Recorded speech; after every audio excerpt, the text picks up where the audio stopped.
താലി. രചന അവതരണം മിത്രവിന്ദ. പിന്നീട് അനന്തനെ അവിടെയെല്ലാം നോക്കിയെങ്കിലും ഗംഗയ്ക്ക് കണ്ടെത്താൻ സാധിച്ചില്ല എന്നതാണ് സത്യം. അവനൊരു ജാലകക്കാരനെ പോലെ അതിലൂടെ മാഞ്ഞു. ഗംഗ ആരാണെന്ന് ബന്ധുക്കളൊക്കെ ചോദിക്കുന്നുണ്ട്. ഉമ മറുപടിയും കൊടുത്തു. അനന്തേട്ടൻ എവിടെ പോയമ്മേ? കണ്ടില്ലല്ലോ. ഗംഗ ഉമയെ നോക്കി ചോദിച്ചു. കല്യാണ സ്ഥലത്ത് പോയിട്ട് വന്നായിരുന്നു. അവിടെ എവിടെയെങ്കിലും കാണും മോളെ. അവർ പറഞ്ഞതും ഗംഗ മൂളി. പിന്നീട് ഗംഗ അവനെ കണ്ടത് മാളുവിന് മൈലാഞ്ചി ഇട്ട് കൊടുക്കുന്ന ചടങ്ങിൻ്റെ നേരത്താണ്. ഗംഗ വാങ്ങിക്കൊടുത്ത വേഷം ധരിച്ച് അവൻ ഇറങ്ങി വന്നപ്പോൾ അവളുടെ മുഖം പ്രകാശിച്ചു. ഫോട്ടോ എടുക്കുന്ന ചടങ്ങിന് ഗംഗ അനന്തൻ്റെ അടുത്തേക്ക് ചേർന്ന് നിന്നപ്പോൾ അവൻ അവളെ വഴക്ക് പറഞ്ഞു. ഡോ, തനിക്ക് അപ്പുറത്തെങ്ങാനും പോയി നിന്നൂടെ? ഇവിടെ ഇങ്ങനെ എൻ്റെ അടുത്ത് നിന്നാൽ ആളുകൾ എന്തെങ്കിലും കരുതും കേട്ടോ. അവൻ പെറുപെറുത്തു. അതിന് ഞാനിവിടെ നിന്ന് ഫോട്ടോ എടുത്തത് അത്ര വലിയ തെറ്റാണോ ഏട്ടാ?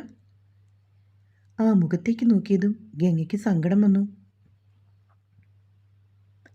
മൈലാഞ്ചി പരിപാടിയൊക്കെ കഴിഞ്ഞപ്പോൾ നേരെ ഒരുപാട് വൈകി.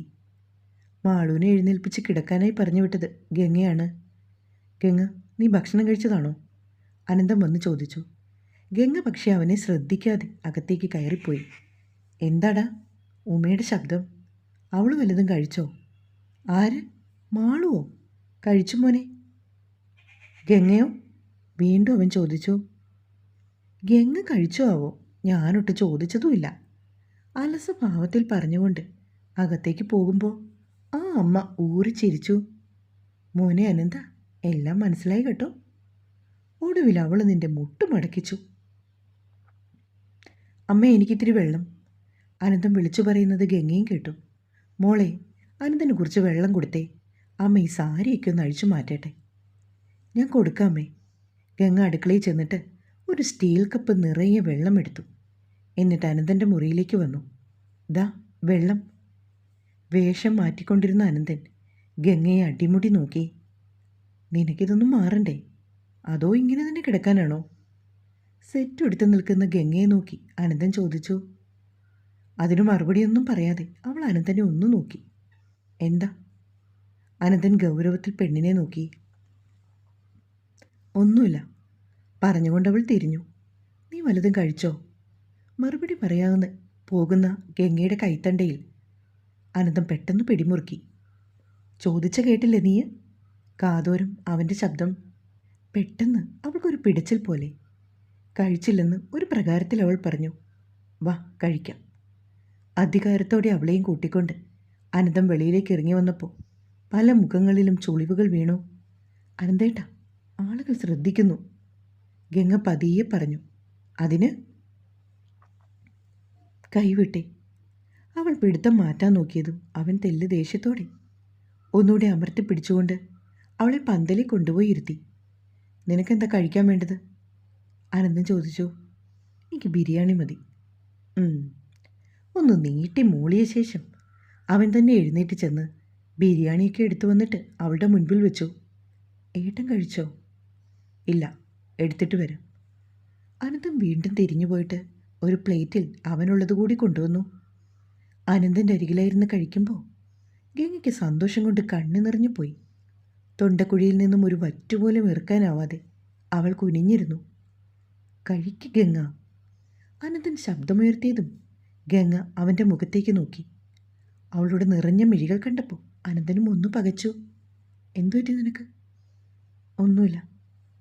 പിന്നെ നിന്റെ കണ്ണ് നിറഞ്ഞിരിക്കുന്നല്ലോ.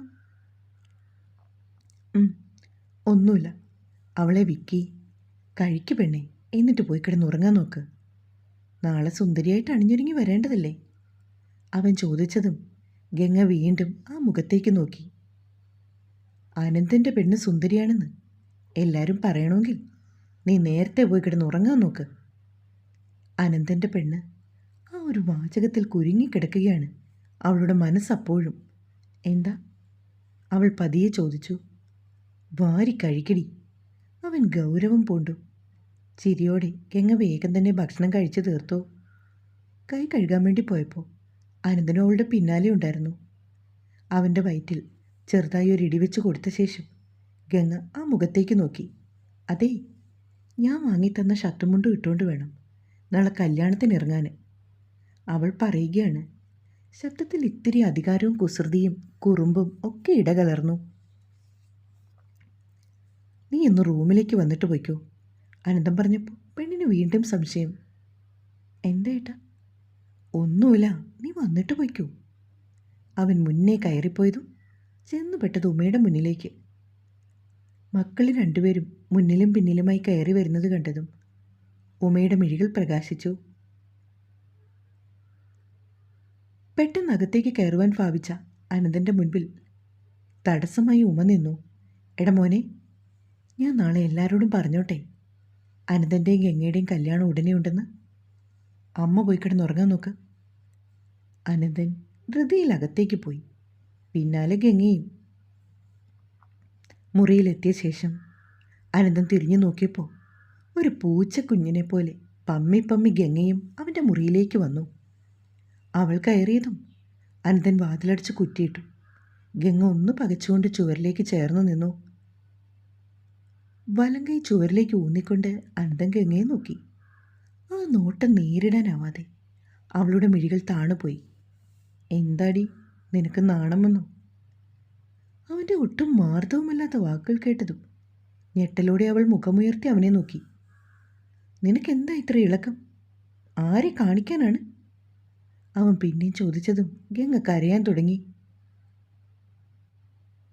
എന്നോട് ഇങ്ങനൊന്നും പറയല്ലേന്ന് പറഞ്ഞ് അവൾ വിതുമ്പി. അനന്തേട്ടൻ എന്നെ വഴക്ക് പറയുന്നത് എനിക്ക് സഹിക്കാൻ പോലും പറ്റില്ല. ദേവി, ഇത് എന്നോട് ഇങ്ങനൊന്നും പറയരുത്. ഗംഗ കരയാൻ തുടങ്ങി. നീ ഇതിലെ കുറേ നേരമായല്ലോ പാഞ്ഞു നടക്കാൻ തുടങ്ങിയിട്ട്. നാളെ കല്യാണം കഴിക്കാൻ പോകുന്ന മാളൂന് പോലും ഇല്ല ഇത്ര കിളക്കം. പിന്നെ നീ ആരെ കാണിക്കാനാ ഇങ്ങനെ കുന്തളിക്കുന്നത്? ഞാനതിന് എന്ത് ചെയ്തെന്ന് അനന്തേട്ടൻ പറയുന്നത്? അവൾ വിതുമ്പിക്കൊണ്ട് അവനെ നോക്കി. നാളെ മാളുവിൻ്റെ കല്യാണം കഴിയും വരെ ഞാനിവിടെ ഉണ്ടാവും. അത് കഴിഞ്ഞാൽ ഞാൻ ബാംഗ്ലൂർക്ക് മടങ്ങിപ്പോകും. അനന്തേട്ടന് ഞാനൊരു ശല്യമായി തുടങ്ങിയെന്ന് എനിക്കറിയാം. ഞാൻ ഇങ്ങോട്ട് വന്നതുപോലും ഏട്ടന് ഇഷ്ടമായില്ലല്ലോ. പരിഭവം മുഴുവനും അവൻ്റെ മുൻപിൽ തുറന്നു കാട്ടുകയാണ് ഗംഗ. കല്യാണ ചടങ്ങൊക്കെ നാളെ 1 മണിയോട് കൂടി കഴിയും. വൈകുന്നേരം 5 മണിക്ക് ബസ്സുണ്ട്. നീ അതിൽ കയറി സ്ഥലം കാലിയാക്കിക്കോണം. ഇല്ലെങ്കിൽ ഈ അനന്തൻ്റെ മറ്റൊരു മുഖമായിരിക്കും നീ കാണാൻ പോകുന്നത്. അനന്തൻ ഗൗരവത്തിൽ പറഞ്ഞതും ഗംഗ കണ്ണീരോടെ അവനെ ഉറ്റുനോക്കി. ഇത്രയ്ക്ക് വെറുപ്പാണെന്ന് ഞാൻ അറിഞ്ഞിരുന്നില്ല. സോറി. പറഞ്ഞുകൊണ്ട് അവൾ വാതി തുറക്കാനായി തിരിഞ്ഞതും അനന്തൻ അവളുടെ അടിവയറ്റിൽ ചുറ്റിപ്പിടിച്ചതും ഒരുമിച്ചാണ്. പിന്നിൽ നിന്നവൻ പിടിച്ചതും അവൾ തിരിഞ്ഞു വന്ന് മുഖമുയർത്തി നോക്കി. അനന്തൻ്റെ നെഞ്ചിൽ തട്ടിയാണ് ഗംഗ നിന്നത്. അവൻ്റെ മിഴികളിൽ അതുവരെ കാണാത്ത ഒരു കുസൃതി കലർന്ന ഭാവം. ഗംഗ ഒന്നോടൊന്ന് നോക്കിയതും അനന്തൻ ഒരു പുരികമുയർത്തി എന്താണെന്ന് അവളോട് ചോദിച്ചു. ഇവിടെ ഇന്ന് ചടങ്ങിന് കൂടിയ മുഴുവൻ ആമ്പിള്ളേരും നിന്നെ വായി നോക്കുമായിരുന്നു. അതെങ്ങനെ? ഒരു സെറ്റ് സാരിയും ചുറ്റി കുറേ മുല്ലപ്പൂവും ചൂടി അവളങ്ങനെ നടക്കുമല്ലേ? കല്യാണപ്പെണ്ണിനേക്കാ താരം ഇവിടെ മറ്റൊരുത്തിയാണ്. ആരോടെങ്കിലും ഇപ്പോഴേ പറയാൻ പറ്റുമോ ഞാൻ കെട്ടാൻ പോകുന്ന പെണ്ണാണെന്ന്? അനന്തം പറയുന്ന കേട്ടതും ഗംഗ അന്തിച്ചു നിൽക്കുകയാണ്. അനന്തേട്ടാന്ന് അവൾ അറിയാതെ വിളിച്ചുപോയി. കാറ്റുപോലെ അവനെ ഇറുക്കി പുണരാനും അവൾക്കധിക നേരം വേണ്ടി വന്നില്ല. അവളുടെ ഏങ്ങലടികൾ ഉയർന്നു വന്നപ്പോൾ ഗംഗ കരയുകയാണെന്ന് അനന്തന് മനസ്സിലായി. ഇനി സങ്കടമാണോ പെണ്ണെ നിനക്ക്? അവളുടെ ചെറിയ ചുരുൾമുടികൾ ആ കാതിടുക്കിലേക്ക് വകഞ്ഞു വെച്ചുകൊണ്ട് അരുമയായി അവൻ ചോദിച്ചു. മോഹിക്കാൻ എനിക്ക് ആരുടെ സമ്മതം വേണ്ട. പക്ഷെ സ്വന്തമാണെന്ന് പറയണമെങ്കിൽ എന്നെ ഈ ആളും കൂടി ഇഷ്ടപ്പെടണ്ടേ? അതുമാത്രമായിരുന്നു സങ്കടം. അവനോട് പറയുകയും പിന്നെയും അവളുടെ വാക്കുകൾ ഇടറി. ഇഷ്ടമായിരുന്നു ആദ്യം കണ്ടപ്പോൾ തന്നെ. എനിക്ക് വേണ്ടപ്പെട്ടവളാണെന്ന് ഉള്ളിൻ്റെ ഉള്ളിൽ ആരോ പറയുന്നുണ്ടായിരുന്നു. അതുകൊണ്ടല്ലേ അന്നാ രാത്രിയിൽ നിന്നെയും കൂട്ടിക്കൊണ്ടു പോകുന്നത്? അനന്തൻ അവളുടെ ചുമലിൽ താളം പിടിച്ചു. നിന്നെ ഇവിടെ എവിടെയെങ്കിലും ഒരു ജോലി വാങ്ങിക്കൊടുത്ത് താമസിപ്പിക്കണമെന്ന് എൻ്റെ ആഗ്രഹമായിരുന്നു. പക്ഷേ എന്തു ചെയ്യാൻ, അത് നടന്നില്ല. അപ്പോഴേക്കും നിൻ്റെ കൂട്ടുകാരി രേണു വിളിച്ച് എല്ലാം റെഡിയാക്കി. നീ പോവാണെന്നറിഞ്ഞപ്പോൾ ഒരുപാട് വിഷമം തോന്നി. പിന്നെ നിന്റെ സമാധാനം, അതായിരുന്നു എനിക്ക് ഏറ്റവും വലുത്. അനന്തേട്ടൻ എന്നോടൊരു വാക്ക് പറഞ്ഞിരുന്നെങ്കിൽ ഞാൻ പോവില്ലായിരുന്നു. പക്ഷെ അന്ന് അനന്തേട്ടനോട് എനിക്ക് പ്രണയം എന്നൊരു വികാരം ഇല്ലായിരുന്നു. എല്ലാവരിൽ നിന്നും ഒരുപാട് ദൂരത്തേക്ക് പോകണമെന്ന് മാത്രമായിരുന്നു എൻ്റെ അപ്പോഴത്തെ ആഗ്രഹം. എൻ്റെ വീട്ടുകാർ എപ്പോഴെങ്കിലും എന്നെ തിരക്കി വന്നിട്ടുണ്ടെങ്കിൽ അത് അനന്തേട്ടനും കുടുംബത്തിനും ബുദ്ധിമുട്ടാകുമെന്ന് ഞാൻ കരുതി. എല്ലാം കൂടി ആലോചിച്ചപ്പോൾ പോകുന്നതാണ് നല്ലതെന്ന് അപ്പോൾ എനിക്ക് തോന്നി. പക്ഷെ അവിടെ ചെന്ന ശേഷം ഏട്ടനെ കാണാണ്ടിരുന്നപ്പോൾ എനിക്ക് എന്താണെന്നറിയില്ല, വല്ലാത്ത സങ്കടമായിരുന്നു. അപ്പോഴാണ് സത്യത്തിൽ ഞാൻ പോലും അറിയുന്നത് എൻ്റെ മനസ്സിൽ അനന്തേട്ടനുള്ള സ്ഥാനം അത് എത്രത്തോളം വലുതാണെന്ന്. തുറന്നു പറയാൻ മടിയായിരുന്നു. അർഹിക്കാത്തതാണെന്ന് എൻ്റെ ഉള്ളിൽ ആരോ മന്ത്രിച്ചു. അനന്തേട്ടനെ ഫേസ് ചെയ്യാനുള്ള മടി കൊണ്ടാണ് ഈ നാട്ടിലേക്ക് പോലും പിന്നീട് വരാഞ്ഞത്. ഗംഗ പറയുന്നതൊക്കെ കേട്ടുകൊണ്ട് അവളുടെ ചുമലിൽ താളം പിടിച്ച് അവളെ നെഞ്ചോട് ചേർത്ത് അനന്തൻ നിൽക്കുകയാണ്. ജീവിതത്തിൽ ഒരു പെൺകുട്ടി താങ്ങും തണലുമായി കൂടെ വേണമെന്ന് എനിക്ക് തോന്നിയത് നിന്നെ കണ്ടപ്പോഴാണ്. അകന്നു പോയപ്പോൾ ഏറെ നൊമ്പരപ്പെട്ടു. പിന്നെ കാത്തിരുന്നു. ഈശ്വരൻ വിധിച്ചതാണെങ്കിൽ നീ എൻ്റെ മുൻപിൽ തന്നെ എത്തുമെന്ന് ഞാനും കരുതി. അതുകൊണ്ടാണ് നമ്മൾ രണ്ടാളും ഇന്നിങ്ങനെ നിൽക്കുന്നത് പോലും. അവൻ പറഞ്ഞതും അവളുടെ പിടുത്തം അല്പം കൂടി മുറുകി. എനിക്ക് അനന്തേട്ടനെ എന്തിഷ്ടമാണെന്നോ. അർഹതയുണ്ടോയെന്നറിയില്ല. ഒരു തവണ കല്യാണം കഴിച്ചു, ഒരുവൻ്റെ കൂടെ കിടക്ക പങ്കിട്ടു. അവൻ പെട്ടെന്ന് അവളുടെ ചുണ്ടിൽ തൻ്റെ ചൂണ്ടുവിരൽ ചേർത്ത് വെച്ചു. ഇനിയൊന്നും ഇങ്ങോട്ട് പറയണ്ട. കഴിഞ്ഞു പോയതെല്ലാം അത് കഴിഞ്ഞത് തന്നെയാണ്. ഇനി അതിനെക്കുറിച്ചൊന്നും കൂടുതൽ പറയാൻ നിൽക്കണ്ട. നീ എൻ്റെ മുൻപിൽ എന്നും എൻ്റെ നല്ല പാതിയായിരിക്കും. എൻ്റെ അമ്മയ്ക്ക് മകളായി, എൻ്റെ കൂടപ്പിറപ്പിന് സഹോദരിയായി, എനിക്കെൻ്റെ എല്ലാമായി, എൻ്റെ കുഞ്ഞുങ്ങൾക്ക് നല്ലൊരമ്മയായി. ഇനി ഈ ഭൂമിയിൽ ഞാൻ എത്ര ജന്മം പിറന്നാലും അന്നെല്ലാം എൻ്റെ പാതിയായി നീ വേണം, നീ മാത്രം. പറഞ്ഞുകൊണ്ട് അവൻ അവളുടെ മൂർത്താവിൽ തൻ്റെ ചുണ്ടമർത്തി. അനന്തൻ്റെ ഓരോ വാക്കുകളിലൂടെയും അവന് ഗംഗയോടുള്ള സ്നേഹത്തിൻ്റെ ആഴം അതെത്രത്തോളം ആണെന്നുള്ളത് അവൾ മനസ്സിലാക്കുകയായിരുന്നു. സത്യത്തിൽ അവളുടെ മിഴികൾ നിറഞ്ഞു തൂകിയത് സങ്കടം കൊണ്ടല്ല, മനസ്സ് നിറഞ്ഞതുകൊണ്ടുള്ള ആനന്ദാശ്രുവായിരുന്നു. എൻ്റെ ജീവിതത്തിൽ ഇങ്ങനെയൊക്കെ സംഭവിച്ചിട്ടും ഇന്നേ വരേക്കും അച്ഛനും അമ്മയും കൂടപ്പിറപ്പും എന്നെ ഒന്ന് വിളിക്കുകയോ ഒരു വാക്ക് പറഞ്ഞ് സമാധാനിപ്പിക്കുകയോ ചെയ്തിട്ടില്ല. കാലം വായിക്കാത്ത മുറിവില്ലെന്നല്ലേ. എന്നിട്ട് പോലും എൻ്റെ പെറ്റമ്മയ്ക്ക് എന്നെ ഒന്ന് വിളിക്കാൻ തോന്നിയില്ല അനന്തേട്ട. അവൾ അവനെ നോക്കി കരഞ്ഞുകൊണ്ട് പറഞ്ഞു. പോട്ടെ പെണ്ണേ, കഴിഞ്ഞതൊക്കെ ഓർത്ത് ഇനിയും ദുഃഖിക്കരുത്. കുറേ കാലം നീ കരഞ്ഞില്ലേ, ഇനി അതൊക്കെ ഒരു സ്വപ്നം പോലെ നീ മറന്നു കളഞ്ഞാൽ മതി. ഞാനുണ്ടാവും നിൻ്റെ കൂടെ എന്നും എപ്പോഴും, അനന്തം പറഞ്ഞു. അലമാര തുറന്നിട്ട് അനന്തനൊരു കവറെടുത്ത് അവളുടെ നേർക്ക് നീട്ടി. ഒരുപാട് വിലയൊന്നും ആയതല്ല, നിനക്കിഷ്ടപ്പെട്ടെങ്കിൽ നീ നാളെ ഇതൊടുക്കണം. അനന്തം പറഞ്ഞതും ഗംഗ പെട്ടെന്ന് തന്നെ ആ കവർ പൊട്ടിച്ചു നോക്കി. മരതകപ്പച്ച നിറമുള്ള ഒരു സാരി കണ്ടതും ഗംഗയുടെ മിഴികൾ വിടർന്നു. നിനക്ക് വേണ്ടി വാങ്ങി വെച്ചതാണ്. എന്നിട്ട് എന്താ അനന്തേട്ടൻ ഇതെനിക്ക് തരാഞ്ഞത്? പരിഭവത്തോടെ അവൾ അവനെ നോക്കി. ഗംഗയ്ക്ക് ഇഷ്ടാവുമെന്നൊരു പേടിയുണ്ടായിരുന്നു. അതാണ് ഇതുവരെയായിട്ടും തരാതിരുന്നത്. അനന്തേട്ടൻ എന്ത് വാങ്ങിത്തന്നാലും എനിക്കിഷ്ടമാണ്. ഞാൻ ഒരുപാട് ആഗ്രഹിച്ചിരുന്നു അനന്തേട്ടൻ വാങ്ങിത്തരുന്ന സാരി ഉടുത്ത് നാളെ മാളുവിൻ്റെ കല്യാണം കൂടണമെന്നൊക്കെ. സാരി നെഞ്ചോട് ചേർത്ത് പിടിച്ചുകൊണ്ട് അവൾ അനന്തനെ നോക്കി പറഞ്ഞു. അനന്തൻ ആ സാരി അവളുടെ കയ്യിൽ നിന്ന് വാങ്ങിയിട്ട് അവളുടെ തോളത്തേക്ക് ചേർത്ത് വെച്ചു. എന്നിട്ട് അലമാരയുടെ മുന്നിലേക്ക് ഗംഗയെ തിരിച്ചു നിർത്തി. കൊള്ളാമോ അനന്തേട്ട? വിടർന്ന മിഴികളോടെ അവൾ അനന്തനെ നോക്കി. എൻ്റെ പെണ്ണ് സുന്ദരിയല്ലേ? കാതോരം അവൻ പറഞ്ഞതും തിരിഞ്ഞു വന്നിട്ട് ഗംഗ അവനെ ഇറുക്കിപ്പുണർന്നു. എന്നിട്ട് അവൻ്റെ മുഖത്തും കവളിലുമൊക്കെ ഒരുപാട് മുത്തം കൊടുത്തു. അവളുടെ തുടുത്ത അതിരം അവൻ്റെ മുഖത്തൂടെ ഓടി നടന്നപ്പോൾ അവനും ആകെ പരവശനായി. ഡീ മതി കേട്ടോ, ആരെങ്കിലും കാണും. അനന്തം പറഞ്ഞതും ഗംഗ അവനിൽ നിന്ന് അകന്നു മാറി.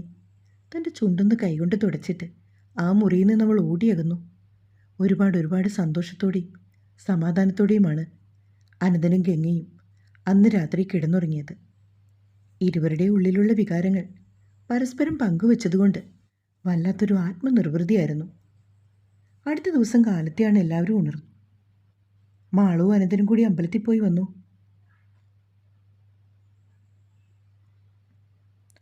തൊട്ടരികത്തായാണ് വിഷ്ണുവിൻ്റെ വീട്. അതുകൊണ്ട് മകളെ ഒരുപാട് ദൂരത്തേക്കൊന്നും അയക്കേണ്ടി വന്നില്ലല്ലോ എന്നോർത്ത് ഉമ്മയ്ക്ക് ഒരുപാട് സന്തോഷമുണ്ടായിരുന്നു.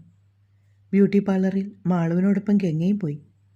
ഗംഗയ്ക്കാണെങ്കിൽ അനന്തൻ്റെ മുഖത്തേക്ക് നോക്കുമ്പോൾ ആകെ കൂടിയൊരു പരവേശം പോലെ. അവനും അത് മനസ്സിലാകുന്നുണ്ട്. പലപ്പോഴും അവൻ്റെ കള്ളനോട്ടം അവളിലേക്ക് പാറി വന്നു. കണ്ടില്ലെന്ന് നടിച്ചു പോകുമ്പോഴും അവൻ പിന്നാലെയുണ്ട്. പാർലറിൽ അവരെ ഇറക്കിയ ശേഷം അനന്തം തിരികെ വീട്ടിലേക്ക് മടങ്ങി. മാളുവിൻ്റെ പരിചയത്തുള്ള ഒരു ബ്യൂട്ടീഷ്യനാണ് അവളെ മണവാട്ടിയായി ഒരുക്കിയത്. മാളു അതിസുന്ദരിയായി അണിഞ്ഞൊരുങ്ങി ഇറങ്ങിയപ്പോൾ അവളെ കണ്ണിമ വിട്ടാതെ ഗംഗ നോക്കി നിന്നു. ഗംഗയ്ക്ക് സാരി എടുത്ത് കൊടുക്കാനൊക്കെ ബ്യൂട്ടീഷ്യൻ സഹായിച്ചു. മിതമായ രീതിയിലുള്ള മേക്കപ്പാണ് ഗംഗ ചെയ്തത്. അവളും അതീവ സുന്ദരിയായിരുന്നു. രണ്ടാളും ഒരുങ്ങിയ ശേഷം അനന്തനെ ഫോണിൽ വിളിച്ചു വരുത്തി. മാളു ഒരുങ്ങി വരുന്നത് കണ്ടപ്പോൾ അനന്തൻ്റെ മിഴികൾ ചെറുതായി ഈറനണിഞ്ഞു.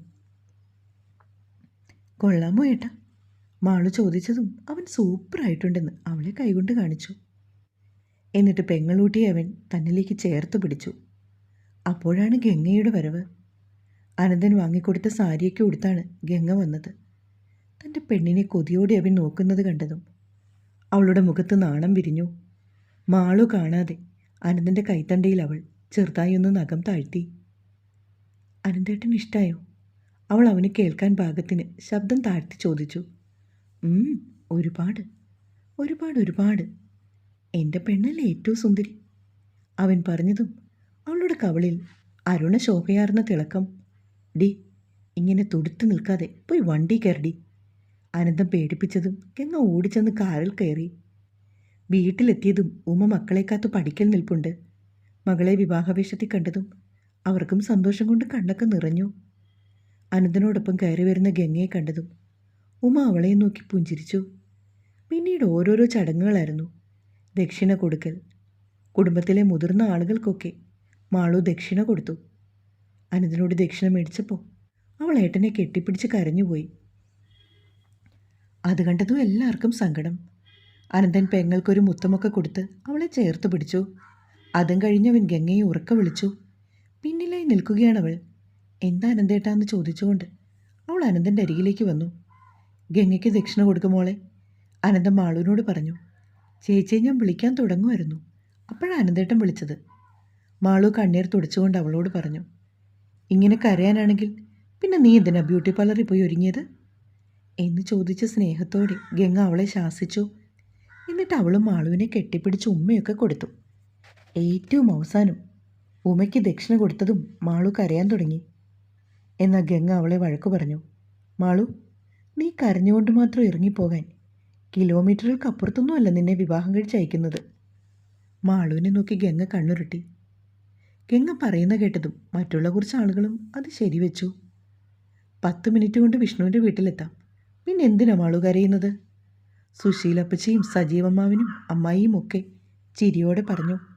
ഉള്ളിൽ ഒരുപാട് സങ്കടമുണ്ടെങ്കിലും മകളുടെ മുൻപിൽ കരയാതെ ഉമ്മയും പിടിച്ചു നിന്നു. അന്ന് ചടങ്ങുകൾക്ക് ശേഷം വിവാഹം നടക്കുന്ന ഓഡിറ്റോറിയത്തിലേക്ക് എല്ലാവരും പുറപ്പെട്ടു. സെൽവവും അവൻ്റെ കുടുംബമൊക്കെ വന്നിട്ടുണ്ട്. ഗംഗേച്ചി അവനെ എല്ലാവർക്കും പരിചയപ്പെടുത്തി കൊടുത്തു. അവർ ചെന്നപ്പോൾ ചെക്കൻകുട്ടർ എത്തിത്തുടങ്ങിയതേ ഉള്ളൂ. അത്യാവശ്യം നല്ല രീതിയിൽ തന്നെയാണ് അനന്തൻ പെങ്ങളുടെ വിവാഹം നടത്തിയത്. അച്ഛനില്ലാത്തതിൻ്റെ യാതൊരു കുറവും അവൻ അവളെ അറിയിച്ചതുമില്ല. അങ്ങനെ പണിക്കർ കുറിപ്പിച്ച മുഹൂർത്തത്തിൽ തന്നെ വിഷ്ണു മാളുവിൻ്റെ കഴുത്തിൽ താലി ചാർത്തി. അനന്തൻ്റെ അരികത്തായിട്ടാണ് ഗംഗ നിന്നത്. മാളുവിൻ്റെ കുറച്ച് കൂട്ടുകാരികളൊക്കെ വിവാഹത്തിൽ പങ്കെടുക്കാൻ വന്നിട്ടുണ്ടായിരുന്നു. എല്ലാവരെയും അവൾ ഗംഗേച്ചിയെ പരിചയപ്പെടുത്തി കൊടുത്തു. നിന്റെ ചേട്ടനെ കൊണ്ട് ഈ ചേച്ചിയെ കല്യാണം കഴിപ്പിക്കടി. കൂട്ടുകാരികളിൽ ആരോ പറയുന്നത് ഉമ്മ കേട്ടു. അവർ ഗംഗയെ നോക്കിയപ്പോൾ അവൾ അവരെ കണ്ണിറക്കി കാണിച്ചു.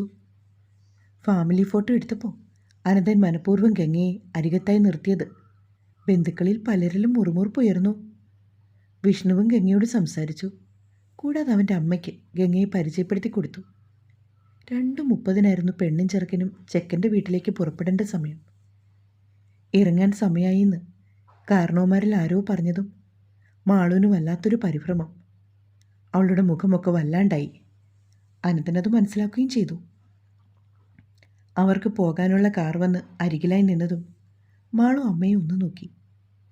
അതുവരെ കരയില്ലെന്ന് പറഞ്ഞ് നിന്നിരുന്ന ഉമ്മയുടെ കണ്ണുകൾ നിറഞ്ഞൊഴുകി.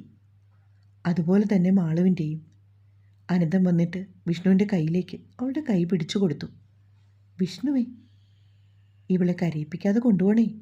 ഒരുപാട് ദൂരം യാത്ര ചെയ്ത് ചെല്ലുമ്പോൾ ഇവൾ കരഞ്ഞൊരു പരുവാകും. അനന്തം പറഞ്ഞതും എല്ലാവരും ചിരിച്ചു. വിഷ്ണു കാറിലേക്ക് ആദ്യം കയറി. എന്നിട്ട് മാളുവിനെ പിടിച്ചു കയറ്റി. ഗംഗ ചേച്ചി, ബാംഗ്ലൂർക്ക് പോകും മുന്നേ അവിടേക്ക് വരണം. മാളു പറഞ്ഞതും ഗംഗ തലകുലുക്കി. അതിനാരാണ് ഇനി ബാംഗ്ലൂർക്ക് പോകുന്നത്? നിനക്ക് പോണോടി ഗംഗെ? അനന്തൻ ചോദിച്ചതും ഗംഗ നിഷേധ രൂപത്തിൽ തലകുലുക്കി. മാളുവും വിഷ്ണു ഉമയുമൊക്കെ ഇരുവരെയും മാറി മാറി നോക്കി. ചിങ്ങമാസം കഴിയും മുന്നേ എല്ലാവരും കൂടി ഒന്നുകൂടി ഒന്ന് കൂടേണ്ടി വരും. ഞങ്ങൾ റെഡിയാണ്. അനന്തൻ ഗംഗയെ തൻ്റെ തോളോട് ചേർത്ത് പിടിച്ചുകൊണ്ട് പറഞ്ഞതും എല്ലാവരും അമ്പരന്ന് നിൽക്കുകയാണ്. ഏട്ടൻ എന്താ പറഞ്ഞേ? ഞങ്ങൾക്കൊന്നും മനസ്സിലായില്ല. മാളു അനന്തൻ്റെ മുഖത്തേക്ക് നോക്കി. ശോ, ഇതിൽ കൂടുതൽ ഞാൻ എങ്ങനെ പറഞ്ഞു മനസ്സിലാക്കിക്കും ഈ പെണ്ണിൻ്റെ ഒരു കാര്യം? അനന്തൻ ഒരു പ്രത്യേക ഈണത്തിൽ പറയുകയാണ്. നിന്റെ ഏട്ടത്തിയമ്മ ഇനി എവിടേക്കും പോകുന്നില്ല. നീ എപ്പോൾ വന്നാലും നിന്നെ സ്വീകരിക്കാനായിട്ട് നമ്മളുടെ ഉമ്മർത്തവളും കാണും, പോരെ? അവൻ പറഞ്ഞതും ഉമ്മ വന്നിട്ട് ഗംഗയെ കെട്ടിപ്പിടിച്ചു. നേരാണോ മോളെ എന്നവർ ചോദിച്ചതും ഗംഗ നാണത്തോടെ തലകുലുക്കി. വിഷ്ണു കാറിൻ്റെ അകത്തിരുന്നുകൊണ്ട് തന്നെ അനന്തൻ്റെ കൈപിടിച്ച് അഭിനന്ദനങ്ങൾ അറിയിച്ചു. അപ്പോൾ എല്ലാവരും കൂടി വീട്ടിലേക്ക് വായോ, നമുക്ക് പുറപ്പെടാൻ സമയമായി, വിഷ്ണുവിൻ്റെ അച്ഛൻ ശശിധരൻ പറഞ്ഞു. അങ്ങനെ നിറഞ്ഞ സന്തോഷത്തോടെ മാളുവും വിഷ്ണുവും കൂടി വിഷ്ണുവിൻ്റെ വീട്ടിലേക്ക് യാത്രയായി. തൻ്റെ വലം കൈ കൊണ്ട് അമ്മയെയും ഇടം കൈ കൊണ്ട് ഗംഗയെയും ചേർത്ത് പിടിച്ച് അനന്തം നിൽക്കുന്നത് ഒന്ന് തിരിഞ്ഞു നോക്കിയപ്പോൾ മാളു കണ്ടു. ഈശ്വരനോട് ഒരുപാട് നന്ദി പറയുകയാണവൾ. അതേ അവസ്ഥയിലാണ് ഉമയും.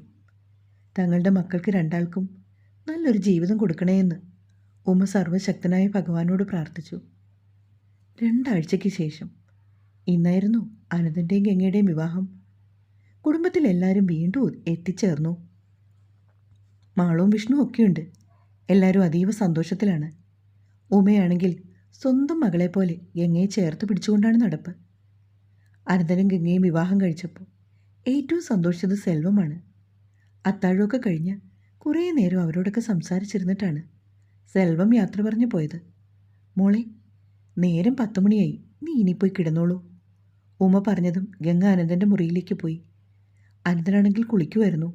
നല്ല തണുപ്പുള്ളതിനാൽ അമ്മ ഗംഗയ്ക്ക് കുളിക്കാൻ ചൂടുവെള്ളമൊക്കെ കൊടുത്തിരുന്നു. അവൾ സന്ധ്യ കഴിഞ്ഞപ്പോൾ തന്നെ കുളിച്ചിറങ്ങി വന്നു. തുറന്നിട്ട ജനാലയിലൂടെ പാരിജാതത്തിൻ്റെ സുഗന്ധം അതാ മുറിയിലൊക്കെ നിറഞ്ഞു നിന്നു. വല്ലാത്തൊരു കുളിരും ഒപ്പം പൂവിൻ്റെ മനം മയക്കുന്ന മണവും. ഗംഗ ശ്വാസം എടുത്ത് വലിച്ചു നിന്നപ്പോഴാണ് അനന്തൻ കുളി കഴിഞ്ഞിറങ്ങി വന്നത്. നല്ല തണുപ്പുണ്ടല്ലേ ചോദിച്ചുകൊണ്ട് ഗംഗ ജനാലയുടെ തുറന്നിട്ട പാളികൾ രണ്ടും വലിച്ചടച്ചു. ഇന്ന് ഇത്തിരി തണുപ്പ് കൂടുതലാണെന്ന് തോന്നുന്നു, അവനും പറഞ്ഞു. ആ രാത്രി അവർക്ക് ഏറെ പ്രിയപ്പെട്ടതവൻ. ഒരുപാട് സമയത്തിൻ്റെ ഒന്നും ആവശ്യമില്ലായിരുന്നു. അനന്തൻ്റെ നെഞ്ചിലെ ചൂടേറ്റ് കിടക്കുകയാണ് ഗംഗ. അവൻ്റെ കരലാളനകൾ അതിരു കടന്നപ്പോൾ പെണ്ണ് പലപ്പോഴും പുളകിതയായി മാറി. അനന്തേട്ട, അവളുടെ അടിവേറിലൂടെ അവൻ്റെ വലങ്കൈ ഒന്ന് തൊട്ട് തലോടിക്കൊണ്ട് അതിൻ്റെ സഞ്ചാരപാത താഴേക്കിറക്കിയതും അവളൊന്ന് കുറുകിക്കൊണ്ട് അവനെ വിളിച്ചു. എന്താടാ? അവൻ്റെ മുൻപിൽ വിവസ്ത്രയായപ്പോൾ അവൾ മിഴികൾ ഇറുക്കി അടച്ചു. അതിരങ്ങൾ തമ്മിൽ കെട്ടുപിണഞ്ഞപ്പോൾ അവൾക്ക് വീണ്ടും വല്ലാത്തൊരു ഉൾക്കിടലം. അനന്തൻ തൻ്റെ പെണ്ണിൻ്റെ ഇളം മേനിയിലൂടെ ഉഴറി നടന്നു. തൊട്ടും തലോടിയും ചുംബിച്ചും പ്രണയിച്ചും അവൻ അവളിലൂടെ അലിഞ്ഞിറങ്ങി. ഒടുവിൽ അവളിലേക്കൊരു മഴയായി അവൻ പെയ്തിറങ്ങി. അവനെ ഇറുക്കി പുണർന്നുകൊണ്ട് അവൻ്റെ നെറുകയിലൊരു മുത്തം കൊടുത്തപ്പോൾ അവളുടെ ഇരു ചെന്നൈയിലൂടെയും മിഴിനീർ കടപുഴകി ഒഴുകി. ഒരിക്കലും വേർപെട്ടു പോകാനാവാത്ത വിധം അവളെയും ചേർത്ത് പിടിച്ചുകൊണ്ട് അനന്തൻ നിദ്രയെ പുൽകി.